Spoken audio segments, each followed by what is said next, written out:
ভোলা সদর উপজেলার ইলিশা নৌ থানার ভেতরে এক সহকারী উপপরিদর্শক গুলিবিদ্ধ হয়েছেন। গতকাল রোববার বিকেলে এই ঘটনা ঘটে। তাকে প্রথমে ভোলা সদর হাসপাতালে এবং পরে বরিশালের শের-ই বাংলা মেডিকেল কলেজ হাসপাতালে নেওয়া হয়েছে।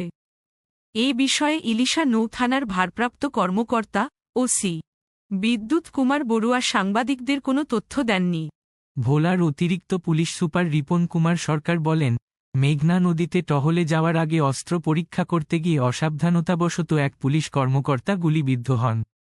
গুলিবিদ্ধ এএসআইয়ের নাম মোক্তার হোসেন। গুলিবিদ্ধ এএসআই মোক্তার হোসেন প্রায় 2 বছর ধরে ওই থানায় কর্মরত। তার বাড়ি চট্টগ্রামের মিরসরাইয়ে। নাম প্রকাশ না করার শর্তে একটি সূত্রের দাবি, গতকাল বিকেলে থানার ভেতরে হইচই শোনা যাচ্ছিল। ধূপধাপ শব্দও শোনা যায়, যা অনেকটা কিল ঘুষি লাথির শব্দের মতো। এক পর্যায়ে গুলির শব্দ শোনা যায়।